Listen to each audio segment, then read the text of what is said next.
They said she was cursed. They said she brought death to any man who looked at her. They said her own father begged the town to take her away before she ruined them all.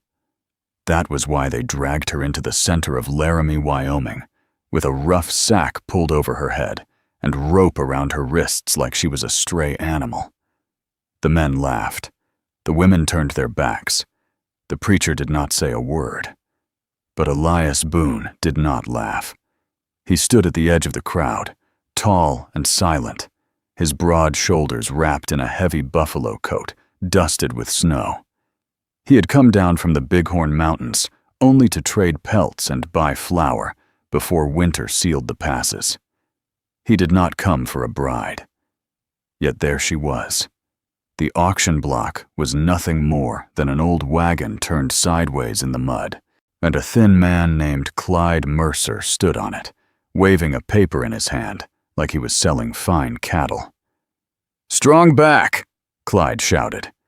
"Young, no sickness, just unfortunate in the face." The crowd chuckled. The girl did not move. Even with the sack covering her head, Elias could see something strange about her posture. She was not bent in shame. She stood straight. Her chin was high beneath the cloth. "How much?" someone called. $10, Clyde barked. $10 and she's yours. You won't have to look at her. Keep the sack on if you want. A drunk ranch hand staggered forward. $5. $7, another man said. "I need someone to scrub floors." They spoke about her like she was not even there. Elias felt something twist in his chest. He had seen men die in the war. He had seen widows starve. But this felt worse. This felt wrong. He stepped forward. 20. The number cut through the noise like a rifle shot. The crowd turned. Clyde's eyes widened. 20! Boone, you sure? You ain't even seen her. "I'm buying her work," Elias said, his voice low and steady. "Not her face." The girl's hands tightened at her sides when he spoke. 30, Elias added, before anyone else could answer. No one topped it. Clyde grinned and grabbed the leather pouch Elias tossed onto the wagon. The coins clinked heavy. "Sold. She's yours, mountain man. Don't come crying when you see what's under that sack." Elias climbed onto the wagon. He untied the rope from the iron ring. He did not remove the sack. Not yet. "Walk," he said quietly.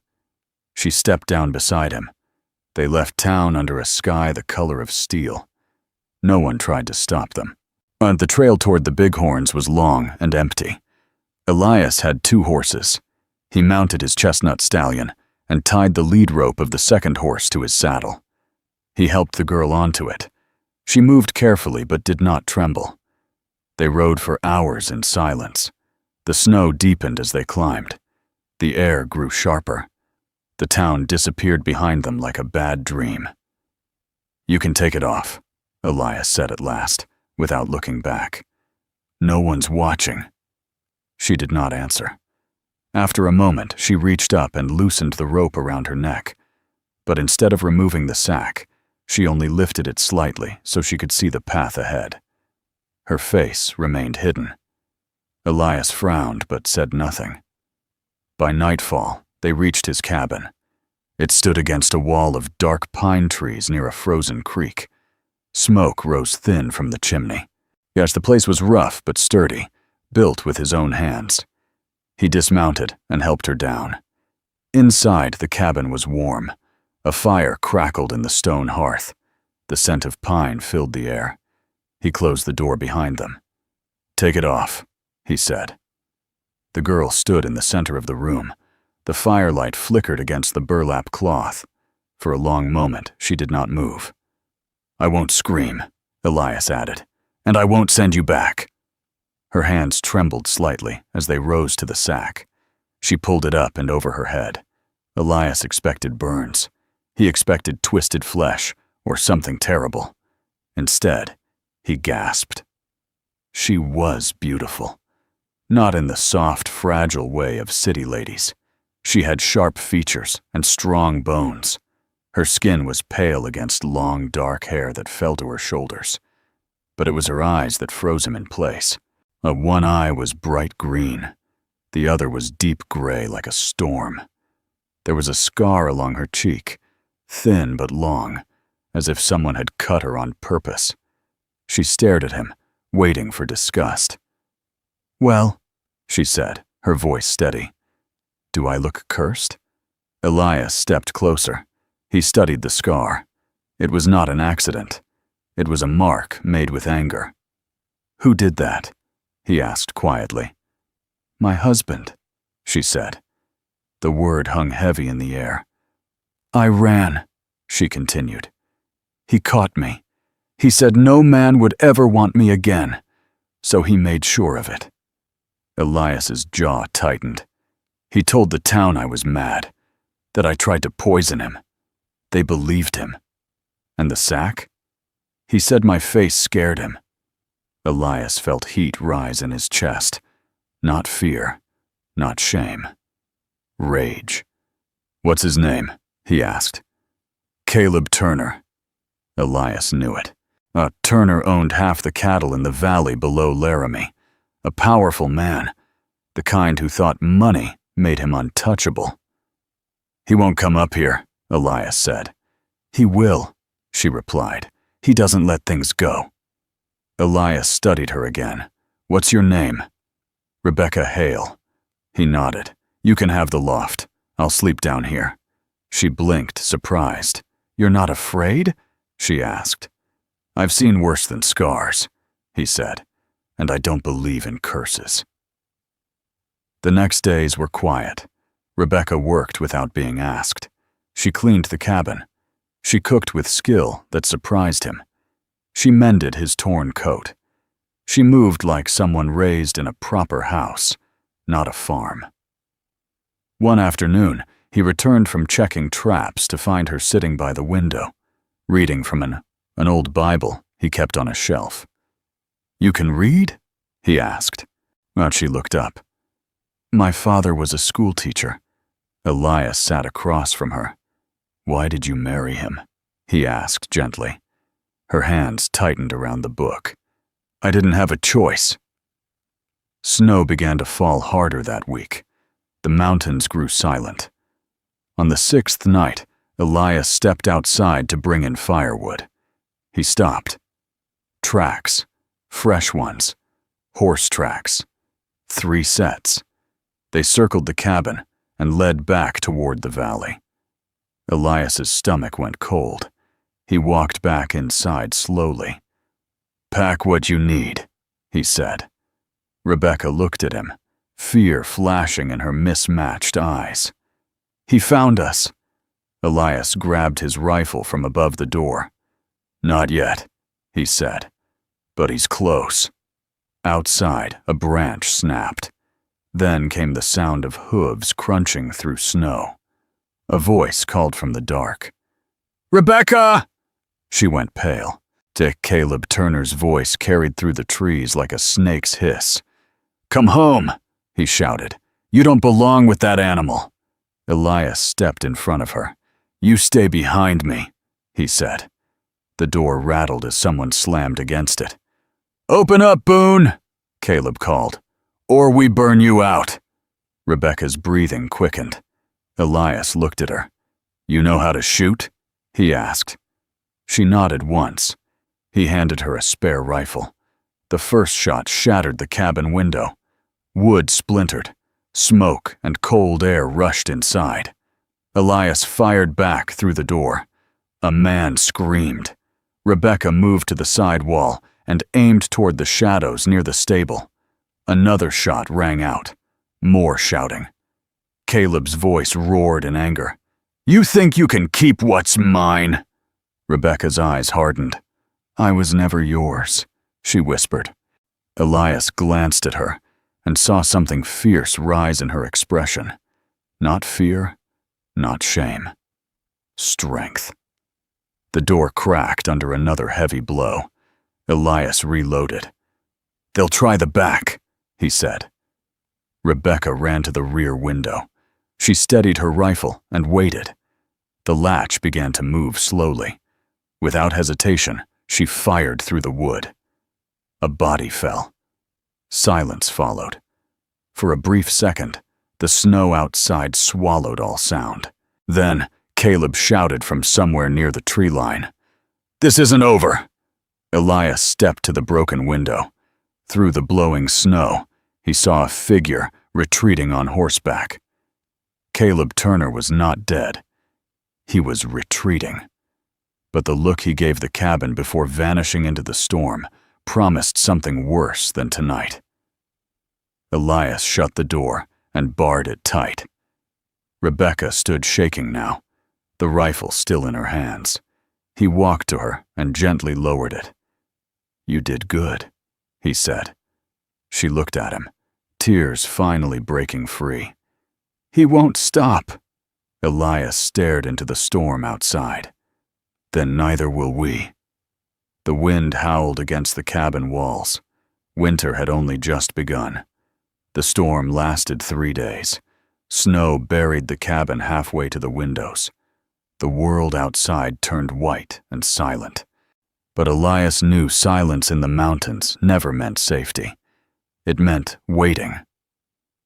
Rebecca moved through the cabin with purpose. She did not speak much after the attack. She chopped vegetables with sharp, quick strokes. She kept the fire alive. She cleaned the rifles and laid them side by side on the table. On the second night, Elias woke to the sound of her crying softly in the loft. He sat up on his cot near the door. "Rebecca," he called gently. The crying stopped. After a moment, she climbed down the ladder. Her hair was loose around her shoulders. The scar on her cheek caught the firelight. "I dreamed he found me again," she said. "Only this time, no one was there to help." Elias stood. He walked to the hearth and added a log. "He's flesh and blood," Elias said. "Not a ghost. And flesh and blood can bleed." Rebecca studied him. You talk like a soldier." "I was," he answered. "Union cavalry. I learned something in the war." "What?" "That fear is loud before a fight. But after the first shot, it goes quiet. Then it's just action." She nodded slowly. "You're not afraid of him," she said. "I don't like bullies," Elias replied. On the 4th morning, the storm cleared. The sky was bright and cold. Elias stepped outside to check the tree line. More tracks. Not just 3 this time. 5. They had returned during the storm and watched again. Elias crouched in the snow and studied the marks. The horses were heavy, well fed, not tired. Caleb was serious. He walked back inside. "They're not done," he said. Rebecca's hands froze on the cup she was washing. "How many?" 5 now." She took a breath.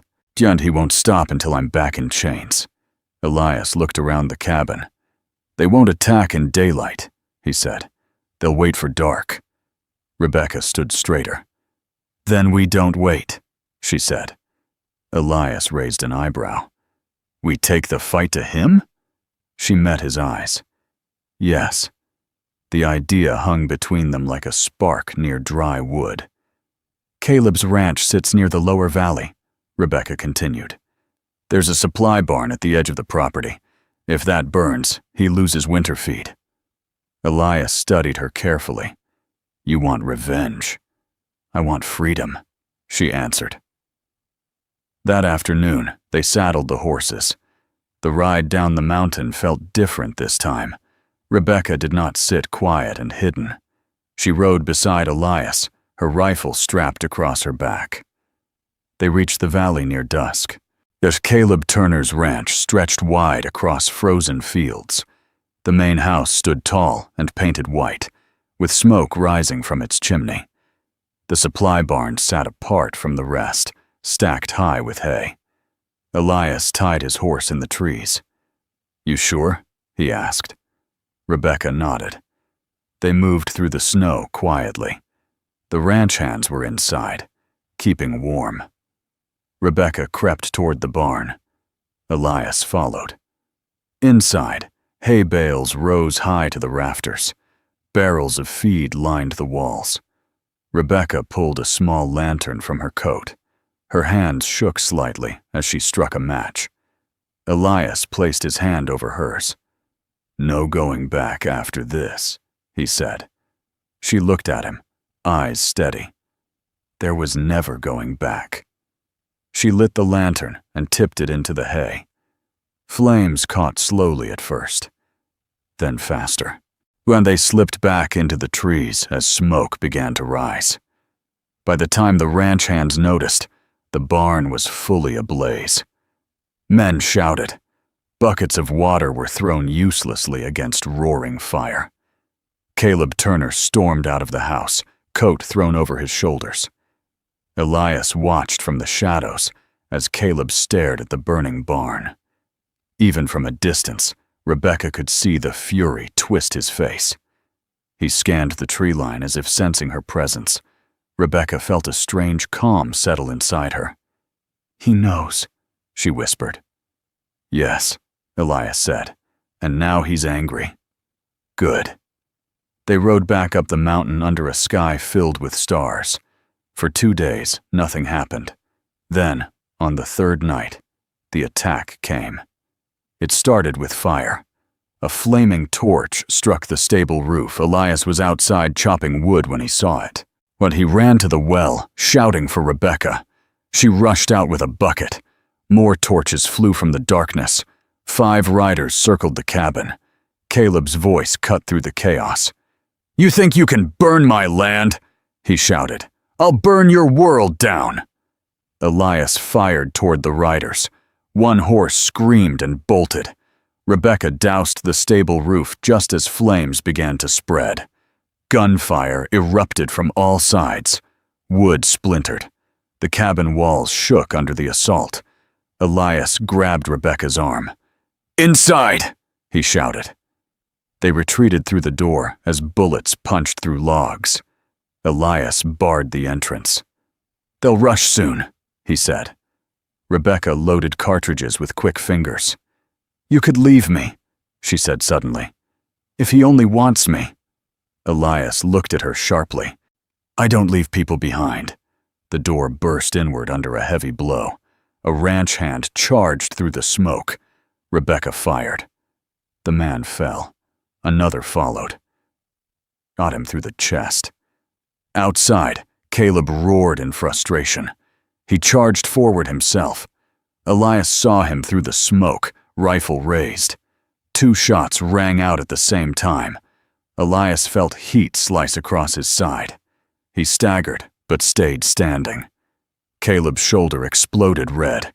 He dropped his rifle but did not fall. Their eyes locked through the broken doorway. Caleb snarled like a wounded animal. "This ends tonight," he growled. He reached for his pistol. Rebecca stepped beside Elias. She raised her rifle calmly. "You already ended it," she said. She fired. Caleb Turner fell backward into the snow.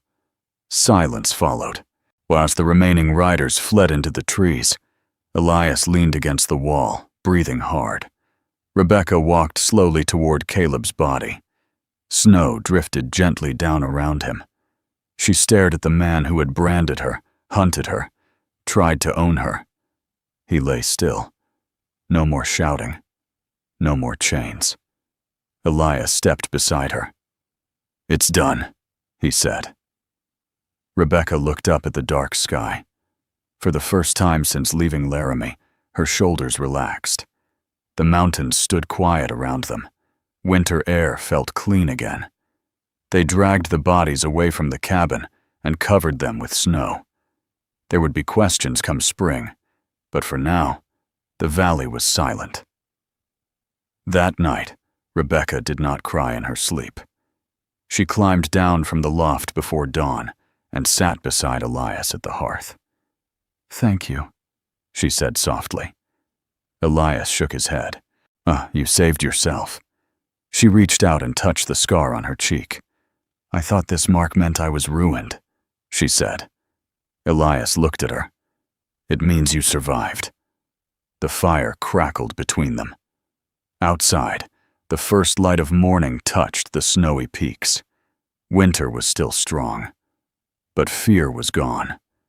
The valley stayed quiet for a week after Caleb Turner fell in the snow. No riders came up the mountain. No torches burned in the dark. The only sounds were wind through pine trees and the slow crack of ice along the creek. But Elias knew peace in the west never lasted long. On the 8th morning, he rode down toward the lower trail to check the old trading post near the fork in the river. He needed flour and salt. Rebecca insisted on coming. "You don't have to ride everywhere with me," he told her. "Yes, I do," she replied. "We face things together now." He did not argue. When they reached the trading post, the old wooden sign creaked in the wind. 2 horses stood tied outside that did not belong there. Elias's jaw tightened. Inside, 3 men stood near the counter speaking in low voices. They wore long dusters and clean boots, not ranch hands, not miners. Lawmen. One of them turned as Elias entered. "You Elias Boone?" the tallest one asked. "That depends who's asking." "Deputy Marshal Warren Cole." He removed his hat slowly. His eyes shifted toward Rebecca. We're here about Caleb Turner." Rebecca's spine stiffened. "What about him?" Elias asked. "He was found dead," Cole said. "Shot. Witnesses say you and this woman were seen riding near his property the night his barn burned." Elias did not blink. "Witnesses say a lot of things." Cole studied Rebecca's scar. "You Rebecca Hale?" "Yes." "Caleb Turner was your husband." Rebecca's voice did not shake. "He forced that marriage." Cole crossed his arms. "Maybe so, but he was a powerful man, and powerful men have friends." The room felt tight. "You planning to arrest her?" Elias asked. "That depends," Cole said, "on whether she killed him in self-defense." Rebecca stepped forward. "He broke into our cabin with 5 armed men," she said clearly. "He fired first. I shot back." Cole watched her for a long moment. "You got proof?" Elias met his eyes. "You're welcome to ride up and see the bullet holes in my walls." Cole looked at his 2 deputies. One of them shrugged slightly. "Turner had enemies," the deputy muttered. "Plenty of them." Cole sighed. "Thing is," he said slowly, "when a man like Turner dies, folks look for someone to blame. His brother runs cattle south of Cheyenne. He's already asking questions." Rebecca felt cold creep up her spine. "Let him ask," she said. Cole leaned closer. "He's offering $500 for the woman who killed his brother." Silence fell. Elias's hand rested near his belt. Cole raised both palms slightly. "I ain't here to collect that," he said. "But bounty hunters might be." Rebecca's eyes hardened. "So, what are you saying?" "I'm saying if you stay up on that mountain." "Oh, you better be ready. Men will come." Elias nodded once. "We've been ready." Cole placed his hat back on his head. "I never liked Turner," he admitted. "But the law don't care about feelings. Keep your rifles clean." He stepped aside, letting them leave. The ride back felt heavier than before. Rebecca stared ahead at the rising peaks. "It never ends," she said quietly. "It changes," Elias replied. "That's all." 3 weeks passed. Snow began to soften under early spring sun. The creek cracked and flowed again. Then one afternoon, Rebecca heard it. A single distant gunshot. Elias was checking traps near the ridge. Rebecca grabbed her rifle and ran outside. Another shot echoed. She mounted her horse without thinking and rode toward the sound. Smoke rose faintly near the tree line.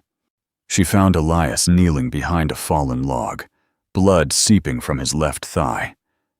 Across the clearing stood 2 men with rifles, bounty hunters. Elias fired once more, hitting one in the shoulder. The other ducked behind a tree. Rebecca slid off her horse and dropped behind a rock. "You all right?" she shouted. "Still breathing," Elias answered through clenched teeth. The bounty hunter behind the tree yelled out. $500, says she's worth more dead than alive."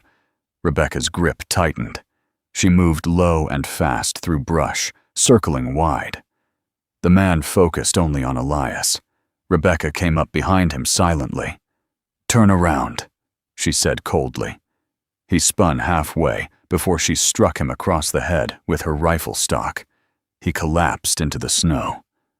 The other bounty hunter fled, dragging his wounded arm, while Rebecca ran to Elias. His leg was bleeding badly. She tore fabric from her skirt and pressed it against the wound.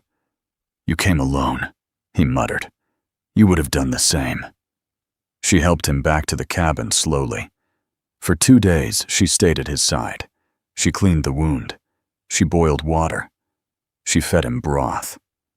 On the second night, as rain tapped against the roof, Elias looked at her from his cot. "You could leave," he said quietly. "Ride east. Take money from Turner's estate. Start fresh." Rebecca shook her head. "I don't want fresh," she said. "I want this." He studied her face. The scar no longer looked like damage. It looked like strength. "You're sure?" he asked. She sat beside him. "They tried to sell me with a sack over my head," she said. "You were the only one who saw me standing straight." "I'm not running anymore." Weeks passed. Spring melted the last of the snow. No more bounty hunters came. Word spread quietly that Caleb Turner's death had been ruled self-defense. His brother lost interest when the ranch began falling apart, without Caleb's control. One evening in late May, Rebecca stood outside watching wildflowers bloom near the creek. Elias joined her, walking carefully but stronger each day. "You ever regret it?" she asked. "Buying you?" he said with a faint smile. "Yes." He looked at the mountains glowing gold in sunset light. "I thought I was buying help for winter," he said. "Turns out I was buying trouble." She laughed softly. "Then why keep me?" He met her mismatched eyes. "Because trouble like you makes life worth fighting for." Rebecca felt warmth spread through her chest, and the wind carried the scent of pine and fresh earth. "You know," she said gently, "you never asked me to marry you." Elias blinked. "I figured you'd had enough of that word." She stepped closer. "With the right man, it means something different." He took her hands in his rough ones. "No preacher up here," he said. "We don't need one." Under the open sky of the Bighorn Mountains, with only pine trees and rushing water as witnesses, Elias Boone and Rebecca Hale made a quiet promise. No sacks, no chains, no ownership, only choice. Summer came strong and bright. The cabin stood firm against storms. The valley below healed. The ranch that once belonged to Caleb Turner was sold off piece by piece. One afternoon, a letter arrived from Laramie. The town council formally cleared Rebecca's name. She read it slowly, and then folded it and placed it in the fire. "I don't need their approval," she said. Elias nodded. "You never did." Years later, travelers passing through the mountains would speak of a tall mountain man and a sharp-eyed woman with one green eye and one gray.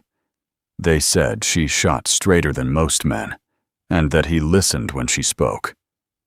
Some swore they once saw her riding bare-faced through town, scar shining in sunlight, daring anyone to call her cursed again. No one did. Elias had bought a rejected bride with a sack on her head. He thought he was rescuing a broken woman, but the truth was different. She had never been broken, and in the end, it was not the mountains that made him strong. It was her.